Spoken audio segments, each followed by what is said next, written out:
ತಾಯಿ ಶಾರದೆ ಲೋಕ ಪೂಜಿತೆ ಜ್ಞಾನದಾತೆ ನಮೋಸ್ತುತೆ. ತಾಯಿ ಶಾರದೆ ಲೋಕ ಪೂಜಿತೆ ಜ್ಞಾನದಾತೆ ನಮೋಸ್ತುತೆ. ಪ್ರೇಮದಿಂದಲಿ ಸಲಹು ಮಾತೆ ನೀಡು ಸನ್ಮತಿ ಸೌಖ್ಯದಾತೆ. ಪ್ರೇಮದಿಂದಲೇ ಸಲಹು ಮಾತೆ ನೀಡು ಸನ್ಮತಿ ಸೌಖ್ಯದಾತೆ. ತಾಯಿ ಶಾರದೆ ಲೋಕ ಪೂಜಿತೆ ಜ್ಞಾನದಾತೆ ನಮೋಸ್ತುತೆ.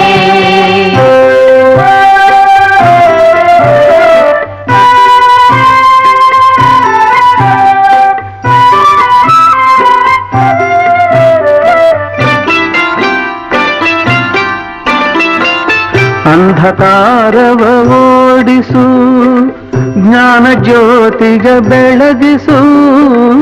ಅಂಧಕಾರವ ಓಡಿಸು ಜ್ಞಾನ ಜ್ಯೋತಿಯ ಬೆಳಗಿಸು. ಹೃದಯ ಮಂದಿರದಲ್ಲಿ ನೆಲೆಸು ಚಿಂತೆಯಾಳಿಸು. ಪ್ರಾರ್ಥನೆಯನ್ನ ಹೇಳೋದ್ರ ಮುಖ್ಯ ಉದ್ದೇಶ ನಮ್ಮ ಮನಸ್ಸನ್ನ ಒಂದು ಕಡೆಗೆ ಕೇಂದ್ರೀಕರಣ ಮಾಡತಕ್ಕಂಥದ್ದು. To concentrate in our mind. ಯಾವಾಗ ನೀವು ಮನಸ್ಸು ಕೇಂದ್ರೀಕರಣ ಆಗುತ್ತೆ ಅವಾಗ ಆಟೋಮೆಟಿಕ್ ನೀವು ಪಾಠವನ್ನ ಕೇಳಿಸ್ತಕ್ಕಂತಹ ಪಾಠವನ್ನ ಗ್ರಹಿಸ್ತಕ್ಕಂತಹ ಒಂದು ಮನಸ್ಥಿತಿ ನಿಮ್ಮಲ್ಲಿ ಬಹಳ ಅತ್ಯುತ್ತಮವಾಗಿ ಆಗುತ್ತೆ. ಆ ಒಂದು ಪ್ರೇಯರ್ ಅನ್ನ, ಆ ಪ್ರಾರ್ಥನಾ ಗೀತೆಗಳನ್ನ ಹೇಳ್ತಕ್ಕಂಥದ್ದು ಬಹುಮುಖ್ಯ ಉದ್ದೇಶ ಏನು ಅಂತಕ್ಕಂಥದ್ದನ್ನ ನಾವು ನೀವೆಲ್ಲರೂ ಕೂಡ ಆ ಒಂದು ಪಾಠವನ್ನ ಕೇಳೋದಕ್ಕಿಂತ ಮೊದಲು ಈ ಒಂದು ಪ್ರಾರ್ಥನೆಗಳನ್ನ, ಶಾಂತಿ ಮಂತ್ರಗಳನ್ನ ಹೇಳಿ ನಂತರ ಒಂದು ಪಾಠವನ್ನು ಸ್ಟಾರ್ಟ್ ಮಾಡೋಣ. ಅವಾಗ ನಿಮ್ಗೆ ಏನಾಗುತ್ತೆ, ಮಾನಸಿಕ ಶಕ್ತಿ ಬರುತ್ತೆ, ಒಂದು ಕಡೆಗೆ ಮೈಂಡ್ ಕಾನ್ಸಂಟ್ರೇಷನ್ ಆಗುತ್ತೆ, ಒಳ್ಳೆಯ ಮನಸ್ಸಿನ ಭಾವನೆ ಬರುತ್ತೆ. ಅವಾಗ ಹೇಳಿದಂತಹ ಎಲ್ಲಾ ವಿಷಯಗಳು ಕೂಡ ನಿಮಗೆ ಈಸಿಯಾಗಿ ಅಂಡರ್ಸ್ಟ್ಯಾಂಡಿಂಗ್ ಅರ್ಥೈಸಿಕೊಳ್ಳಲಿಕ್ಕೆ ಸಾಧ್ಯತೆ ಆಗುತ್ತೆ. ಆ ಒಂದು ಹಿನ್ನೆಲೆಯಲ್ಲಿ ನಾವು ನಿತ್ಯವೂ ಕೂಡ ಆ ಶಾಲೆ ಪ್ರಾರಂಭ ಆಗೋದು ಒಂದು ಪ್ರಾರ್ಥನೆಯಿಂದಲೇ. ಮತ್ತೆ ಶಾಲಾ ತರಗತಿಗಳು ಕೂಡ, ತರಗತಿ ಒಳಭಾಗದಲ್ಲಿ ಕೂಡ ಒಂದೊಂದು ವಿಘ್ನೇಶ್ವರನ ಒಂದು ಶ್ಲೋಕವನ್ನು ಹೇಳ್ತಾ, ಸರಸ್ವತಿ ಮಾತೆಯ ಒಂದು ಶ್ಲೋಕವನ್ನು ಹೇಳ್ತಾ, ಒಟ್ಟು ಒಂದು ದೈವದತ್ತ ಒಲವಿನಿಂದ ನಾವು ಮನಸ್ಸನ್ನ ಕೇಂದ್ರೀಕರಣ ಮಾಡ್ಕೊಳ್ತಾ ಹೋದ್ರೆ ಎಲ್ಲಾ ರೀತಿಯಾದಂತಹ ಪ್ರಾರ್ಥನೆಗಳು ನಮ್ಮ ಮನಸ್ಸಿನ ಭಾವನೆಯನ್ನ, ಮನಃಶಕ್ತಿಯನ್ನ, ಮನಸ್ಸಿನ ಒಂದು ಕೇಂದ್ರೀಕರಣ ಮತ್ತೆ ಜ್ಞಾಪಕ ಶಕ್ತಿಯನ್ನ ಹೆಚ್ಚಿಸ್ತದೆ. ಈಗೆಲ್ಲರೂ ಕೂಡ ಪ್ರಾರ್ಥನೆ ಮಾಡೋಣ. ಎಲ್ಲ ನೆನಪುಕೊಳ್ಳಿ. Close your eyes, concentrate your mind. ಎಲ್ಲರೂ ಕೂಡ ಗಟ್ಟಿ ಧ್ವನಿಯಲ್ಲಿ ಸಾಮೂಹಿಕವಾಗಿ ನಾನು ಹೇಳಿಕೊಟ್ಟಂತೆ ಹೇಳ್ತಾ ಬನ್ನಿ. ತಾವೆಲ್ಲ ಕೂಡ ಈಗ ಈ ತರಗತಿಯ ಕೋಣೆ ಒಳಗಡೆ ಇದ್ದೀರಾ, ಮನಸ್ಸನ್ನ ಕೇಂದ್ರೀಕರಣ ಮಾಡ್ಕೊಂಡಿದ್ದೀರಾ. ತದೇಕ ಚಿತ್ತದಿಂದ ಏಕತಾ ಭಾವದಲ್ಲಿ ಮನಸ್ಸನ್ನ ಕೇಂದ್ರೀಕರಣ ಮಾಡ್ಕೊಳ್ಳಿ. ಶಾಂತ ಸ್ವಭಾವದಲ್ಲಿ, ಶಾಂತ ಮನಸ್ಸಿನಲ್ಲಿ ಈಗ 3 ಬಾರಿ ಓಂಕಾರವನ್ನ ಹೇಳ್ತಾ ನಂತರ ಪ್ರಾರ್ಥನೆಯನ್ನ ಹೇಳ್ತಾ ಬನ್ನಿ. ಹೇಳ್ಕೊಟ್ಟಂತೆ 3 ಬಾರಿ ಓಂಕಾರ ಹೇಳಿ. ಆಕಾರ ಮಕಾರ ಉಕಾರದೊಂದಿಗೆ ಓಂಕಾರದ ಒಂದು ಉತ್ಪತ್ತಿ 3 ಬಾರಿ.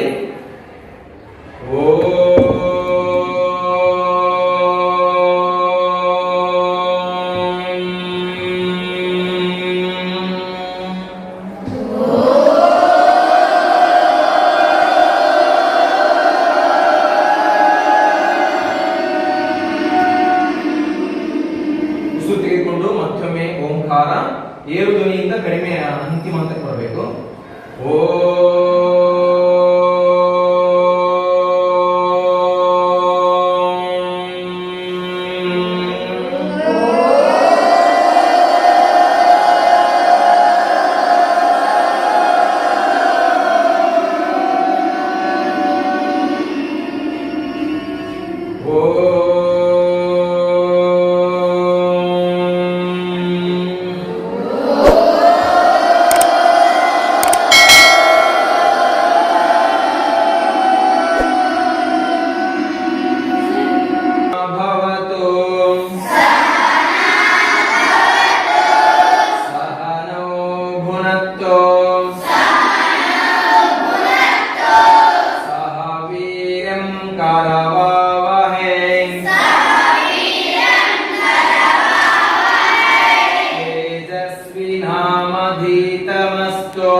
महाविद्विषावहै।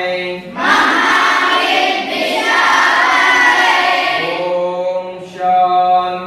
ಶಾಂತಿ ಶಾಂತಿ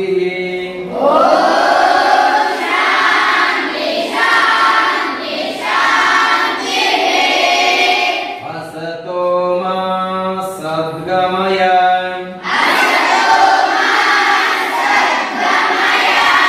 ತಮಸೋ ಮಾ ಜ್ಯೋತಿರ್ಗಮಯ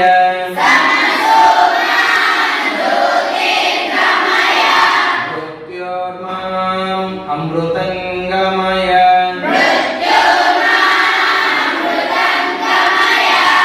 ಓಂ ಶಾಂತಿ ಶಾಂತಿ ಶಾಂತಿ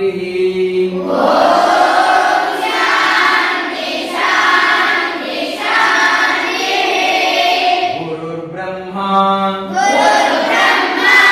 ಗುರು ವಿಷ್ಣು ಗುರುದೇವೋ ಮಹೇಶ್ವರಃ ಗುರು ಸಾಕ್ಷಾತ್ ಪರಬ್ರಹ್ಮ ತಸ್ಮೈ ಶ್ರೀ ಗುರುವೇ ನಮಃ ಮಾತೃದೇವೋ ಭವ ಪಿತೃದೇವೋ ಭವ ಆಚಾರ್ಯ ದೇವೋ ಭವ ಅತಿಥಿ ದೇವೋ ಭವ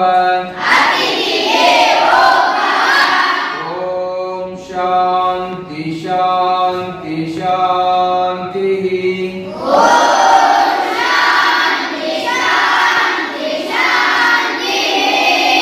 ಯೋಗೇನ ಚಿತ್ತಸ್ಯ ಪದೇನ ವಾಚಾ ಮಲಂ ಶರೀರಸ್ಯ ಚ ವೈದ್ಯಕೇನ ಯೋಪಾಕರೋತಂ ಪ್ರವರಂ ಮುನೇನ ಪತಂಜಲಿ ಪ್ರಾಂಜಲಿರಾನತೋಸ್ಮಿ ಸರ್ವೇ ಜನಃ ಸುಖಿನೋ ಭವಂತು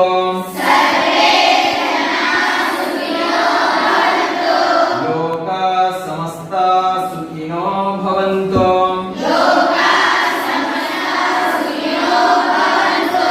ಸಮಸ್ತ ಸನ್ಮಂಗಲಾನಿ ಭವಂತು ಓಂ ಶಾಂತಿ ಶಾಂತಿ ಶಾಂತಿ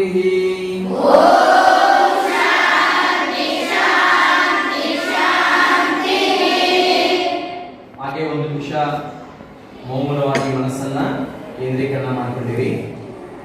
ತದೇಕ ಚಿತ್ತದಿಂದ ಮನಸ್ಸನ್ನ ಒಂದು ಕಡೆಗೆ ಕೇಂದ್ರೀಕರಣ ಮಾಡಿಕೊಂಡು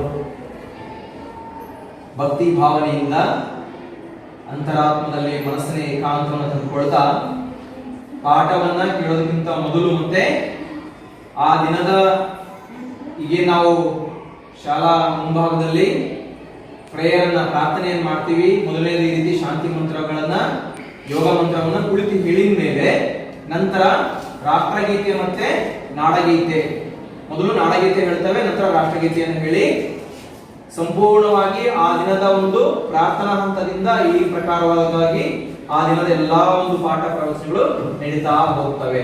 ಇದು ಬಹಳ ಸಂಪೂರ್ಣವಾಗಿ ಮನಸ್ಸನ್ನ ಒಂದು ಕಡೆಗೆ ಕೇಂದ್ರೀಕರಣ ಮಾಡತಕ್ಕಂತ ಹಂತ. ನಮ್ಮ ಒಂದು ಶಾಲೆಯಲ್ಲಿ ವಿಶೇಷವಾಗಿ ಆದರ್ಶ ಶಾಲೆ ಆಗಿರೋದ್ರಿಂದ ಈ ರೀತಿ ಮಕ್ಕಳಿಗೆ ಮೊದಲನೇದಾಗಿ ಪ್ರಾರ್ಥನೆ ಮೂಲಕವಾಗಿ ಮನಸ್ಸನ್ನ ಕೇಂದ್ರೀಕರಣ ಮಾಡ್ತಾ, ಚಂಚಲವಾದಂತಹ ಮನಸ್ಸನ್ನ ಒಂದು ಕಡೆಗೆ ಕೇಂದ್ರೀಕರಣ ಮಾಡಲಿಕ್ಕೆ, ಎಲ್ಲಾ ಪಾಠ ಬೋಧನೆಯ ವಿಷಯಗಳು ಮನಸ್ಸಿಗೆ ಅರ್ಥವಾಗಲಿಕ್ಕೆ, ಮನಸ್ಸಿನ ಜ್ಞಾಪಕ ಶಕ್ತಿಯನ್ನ ಮನಃಶಾಂತಿಯೊಂದಿಗೆ ಪರಿವರ್ತನೆ ಮಾಡಲಿಕ್ಕೆ ಮೊದಲನೇದಾಗಿ ಈ 6ನೇ ತರಗತಿ ಮಕ್ಕಳು ನೀವೇನಿದ್ದೀರಾ ಈ ರೀತಿ ನಮ್ಮ ಶಾಲೆಯಲ್ಲಿ ಪ್ರಾರ್ಥನೆಯನ್ನ ಕಲಿಬೇಕಾಗುತ್ತದೆ. ಇದು ಪ್ರಾರ್ಥನೆಯ ಮಹತ್ವ. ನಿಧಾನಕ್ಕೆ ಉಜ್ಜಿ.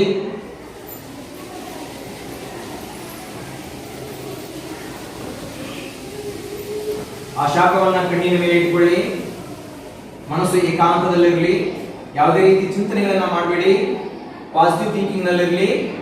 ನಿಧಾನವಾಗಿ ನಿಮ್ಮ ಒಂದು ಅಂಗೈಗಳನ್ನು ಮುಂದೆ ತನ್ನಿ, ಮನಸ್ಸನ್ನ ಸಂಪೂರ್ಣವಾಗಿ ಶಾಂತ ಪ್ರಾರ್ಥನೆಯನ್ನ ಅರ್ಪಣಾ ಭಾವದಿಂದ ನಿಧಾನಕ್ಕೆ ಕಣ್ಣನ್ನು ತೆರೀತಾ ಅಂಗೈಗಳನ್ನು ನೋಡಿ. ಕರಾಗ್ರೆ ವಸತೆ ಲಕ್ಷ್ಮಿ, ಕರಮೂಲ ಸರಸ್ವತಿ ಮನಸ್ಸಿನಲ್ಲಿ ಅನ್ಕೊಳ್ಬೇಕು. ಹಿಂಗೆ ಏನಾಗುತ್ತೆ, ನೀವು ಅಂದ್ಕೊಂಡಂತೆ ನಿಮ್ಮ ಒಂದು ಬರವಣಿಗೆ, ವಿದ್ಯೆ, ಬುದ್ಧಿ ನಿಮಗೆ ಲಭಿಸುತ್ತದೆ. ಇದು ಪ್ರಾರ್ಥನೆಯ ಮಹತ್ವ. ಓಕೆ, ಆರಾಮ್ಸೆ ಹೇಳಿ. ಓಕೆ, ಮೈಂಡ್ ಕಾನ್ಸಂಟ್ರೇಟ್ ಆಯ್ತಾ? ಓಕೆ.